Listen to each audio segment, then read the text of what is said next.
Hello everyone. So in the previous video we have learnt about the GDP and GNP. So today now let's look into what is NDP. NDP is nothing but it is the net domestic product. See here we have seen the gross, okay, the gross and the net. So what is the difference between the gross and net? So gross means it is total, okay, whereas net means in this gross we will deduct the depreciation. So what is the meaning of this depreciation?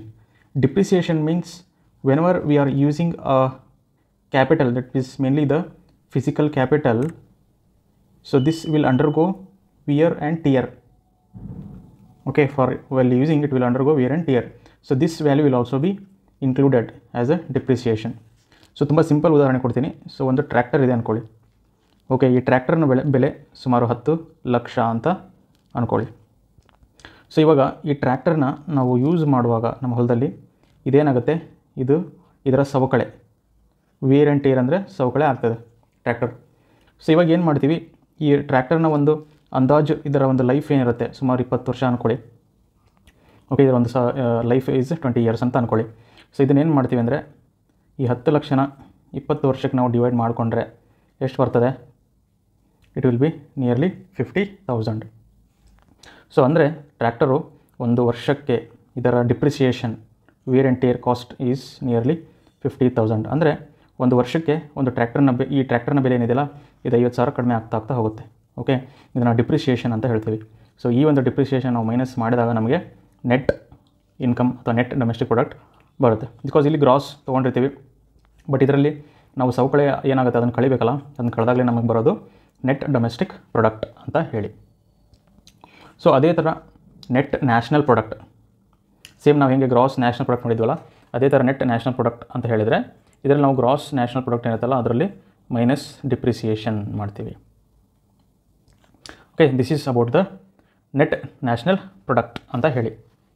So ನಾವು let's talk about the national income. So what is the meaning of national income ಅಂತ ಹೇಳ್ತೀವಿ ನಾವು, okay, ಒಂದು ದೇಶದ ಆದಾಯ ಅಂದರೆ national income. So ಅಂದರೆ ಇಲ್ಲೇನು ಮಾಡ್ತೀವಿ ಅಂತ ಹೇಳಿದ್ರೆ ನೆಟ್ ನ್ಯಾಷನಲ್ ಪ್ರಾಡಕ್ಟ್ ಅಂತ ಹೇಳಿದ್ವಲ್ಲ, ಸೊ ನಾನು ಹೇಳಿದೆ ನಿಮಗೆ ನ್ಯಾಷನಲ್ ಅಂತ ಹೇಳಿದರೆ ಇಂಡಿಯನ್ಸ್, ಅದು ನಮ್ಮ ಭಾರತದಲ್ಲಿರೋರಾಗಲಿ ಹೊರದೇಶದಲ್ಲಿರತಕ್ಕಂಥ ಭಾರತೀಯರಾಗಲಿ ಅವರೆಲ್ಲರನ್ನ ಸೇರಿಕೊಂಡು ಅವರ ಒಂದು ಪ್ರೊಡಕ್ಷನ್ ಇನ್ಕಮ್ನ ಆ್ಯಡ್ ಮಾಡಿದಾಗ it will become the national product.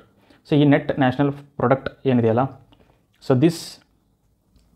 This at factor cost. ಸಿ NNP ಏನಿದೆಯಲ್ಲ ಇದರಲ್ಲಿ 2 ಟೈಪ್ಸ್ ಬರುತ್ತೆ. So one is at a market price. So market price ಅಂತ ಹೇಳಿದಾಗ ಯಾವುದೋ ಒಂದು ಪ್ರಾಡಕ್ಟ್ ಇದು ಫ್ಯಾಕ್ಟ್ರಿಯಲ್ಲಿ ರೆಡಿಯಾಗಿ ಅದು ಮಾರ್ಕೆಟಿಗೆ ಬರುವಾಗ ಇದ್ರ ಮೇಲೆ ಟ್ಯಾಕ್ಸಸ್ನ ಹಾಕಿರ್ತಾರೆ.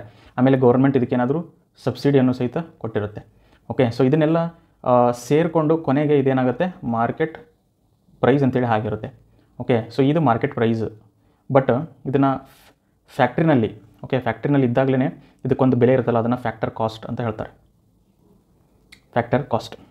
ಸೊ ನಿಮಗೆ ಆಲ್ರೆಡಿ ಒಂದು ವಿಡಿಯೋದಲ್ಲಿ ನಾನು ಫ್ಯಾಕ್ಟರ್ಸ್ ಆಫ್ ಪ್ರೊಡಕ್ಷನ್ ಹೇಳಿದ್ದೀನಿ. ಇಟ್ ಈಸ್ ಲ್ಯಾಂಡ್, ಲೇಬರ್ ಮತ್ತು ಕ್ಯಾಪಿಟಲ್. ಸೊ ಇವುಗಳ ಕಾಸ್ಟ್ ಮೇಲೆ ನಾವು ಒಂದು ಬೆಲೆಯನ್ನು ಹಾಕಿದಾಗ it will become a factor cost. So ಅದೇ ಥರ this net national product at factor cost, ಇದನ್ನು ನಾವು ಹೇಳ್ತೀವಿ ನ್ಯಾಷನಲ್ ಇನ್ಕಮ್ ಅಂತ ಹೇಳ್ತೀವಿ. ಮಾರ್ಕೆಟ್ ಪ್ರೈಸ್ ಅಲ್ಲ, but it is a factor cost.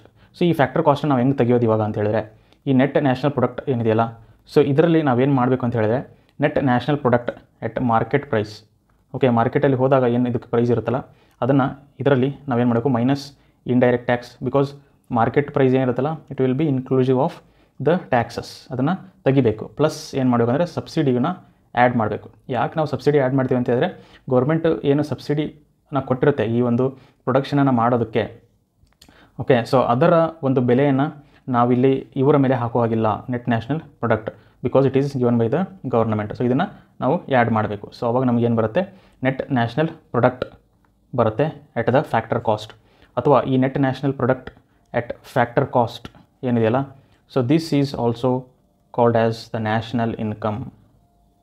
ಇದನ್ನು ನಾವು ಹೇಳ್ತೀವಿ ನ್ಯಾಷನಲ್ ಇನ್ಕಮ್ ಅಂತ ಹೇಳ್ತೀವಿ, ಬಿಕಾಸ್ ಇದರಲ್ಲಿ ನಾವು ಇಂಡೈರೆಕ್ಟ್ ಟ್ಯಾಕ್ಸನ್ನು ತೆಗೆದಿರ್ತೀವಿ, ಸಬ್ಸಿಡಿನ ಆ್ಯಡ್ ಮಾಡಿರ್ತೀವಿ. So that is why this is called as the national income. So now from this national income how we can get the personal income, okay, personal income.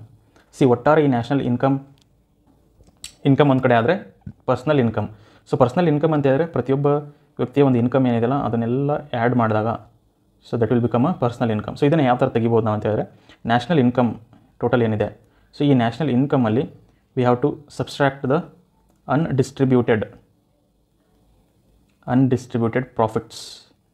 Okay, ಯಾವ ಪ್ರಾಫಿಟನ್ನು ನಾವು distribute ಮಾಡಿಲ್ಲ ಅಂಥದ್ದನ್ನು ತೆಗೆದು ಹಾಕಬೇಕು. And minus net interest paid by house holds. Okay, because ಕೊನೆಗೆ ಯಾರ ಕೈಯಲ್ಲಿ ಹಣ ಇರುತ್ತಲ್ಲ ಎಷ್ಟಿರುತ್ತೆ that is personal income. So ಇದು ಬೇಕು ಅಂತ ಹೇಳಿದ್ರೆ ನ್ಯಾಷನಲ್ ಇನ್ಕಮಲ್ಲಿ we have to deduct undistributed profits and net interest paid by house holds minus the corporate tax. Okay, and plus ಏನು ಮಾಡಬೇಕು ಅಂತ ಹೇಳಿದ್ರೆ ಟ್ರಾನ್ಸ್ಫರ್ ಪೇಮೆಂಟ್ಸ್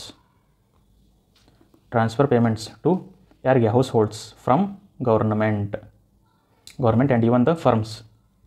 ಸೊ ಈ ಟ್ರಾನ್ಸ್ಫರ್ ಪೇಮೆಂಟ್ಸ್ ಅಂತ ಹೇಳಿದರೆ ಏನಪ್ಪ ಅಂತ ಹೇಳಿದ್ರೆ, so the payment which is made to people or any person, okay, made to the person and this person he need not pay back. Okay, what ever the payment is made he need not pay back. So ತುಂಬ simple example ಅಂತ ಹೇಳಿದ್ರೆ PM Kisan ಯೋಜನೆ ಅಂತ ತಿಳ್ಕೊಳ್ಳಿ. ಇದು ರೈತರಿಗೆ ಪ್ರತಿ ವರ್ಷ 6,000 ಅಕೌಂಟಿಗೆ ಹಾಕ್ತಾರೆ. ಸೊ ಇದನ್ನು ರೈತರು ಅವ್ರು ಮತ್ತೆ ವಾಪಸ್ ಗೌರ್ಮೆಂಟಿಗೆ ಪೇ ಮಾಡೋ ಅವಶ್ಯಕತೆ ಇಲ್ಲ. ಇಂಥ ಪೇಮೆಂಟ್ಗಳನ್ನು ಟ್ರಾನ್ಸ್ಫರ್ ಪೇಮೆಂಟ್ಸ್ ಅಂತ ಹೇಳ್ತೇವೆ. ಓಕೆ, ಅಥವಾ ಇದರಲ್ಲಿ ಸಬ್ಸಿಡಿ ಕೂಡ ಇನ್ವಾಲ್ವ್ ಆಗಿರುತ್ತೆ. ಇದನ್ನು ಟ್ರಾನ್ಸ್ಫರ್ ಪೇಮೆಂಟ್ಸ್ ಅಂತ ನಾವು ಹೇಳ್ತೀವಿ. So this is the personal income. So ನಾವು ಈ ಪರ್ಸ್ನಲ್ ಇನ್ಕಮಿಂದ ನಾವು ಪರ್ಸ್ನಲ್ ಡಿಸ್ಪೋಸಬಲ್ ಇನ್ಕಮ್ ತೆಗಿಬೇಕು. ಸೊ ಯಾಕೆ ಅಂತ ಹೇಳಿದ್ರೆ ಪರ್ಸ್ನಲ್ ಇನ್ಕಮ್ ಏನು ಬಂದಿರುತ್ತೆ ನಮಗೆ ಅದು ಪೂರ್ತಿ ನಾವು ಏನು ಮಾಡಲ್ಲ, ಖರ್ಚು ಮಾಡಲ್ಲ ಅಥವಾ ನಮ್ಮ ಕೈಯಲ್ಲಿ ಸಿಗೋದಿಲ್ಲ. ಅದಕ್ಕೆ ಏನು ಮಾಡ್ತೀವಿ, ಈ ಪರ್ಸ್ನಲ್ ಡಿಸ್ಪೋಸಬಲ್ ಇನ್ಕಮ್ನ ಹೆಂಗೆ ತೆಗೆಯೋದು ಅಂತ ಹೇಳಿದ್ರೆ ಪರ್ಸ್ನಲ್ ಇನ್ಕಮ್ ಏನಿದೆ ಅದರಲ್ಲಿ ನಾವು ಪರ್ಸ್ನಲ್ ಟ್ಯಾಕ್ಸ್ ಏನು ಪೇ ಮಾಡ್ತೀವಲ್ಲ ಅದನ್ನು ಮೈನಸ್ ಮಾಡಬೇಕು. ಓಕೆ, ಮೈನಸ್ ಮಾಡಿ ಏನು ಮಾಡಬೇಕು, ನೆಕ್ಸ್ಟ್ ನಾನ್ ಟ್ಯಾಕ್ಸ್ ಪೇಮೆಂಟ್ಸ್ ಅಂದರೆ ಟೋಟಲ್ ಪರ್ಸ್ನಲ್ ಇನ್ಕಮಲ್ಲಿ ಟ್ಯಾಕ್ಸ್ ಮತ್ತು ನಾನ್ ಟ್ಯಾಕ್ಸ್ ಪೇಮೆಂಟ್ ಏನೇನಿರುತ್ತೆ ಇದನ್ನೆಲ್ಲ ತೆಗೆದು ಹಾಕಿದರೆ ನಮಗೆ ಸಿಗೋದೆ personal disposable income. So this personal disposable income is the aggregate income ಅಂತ ಹೇಳಿದ್ರೆ total income of the households. Okay, so this is about the total personal disposable income. Okay, I hope you have understood. Thank you very much.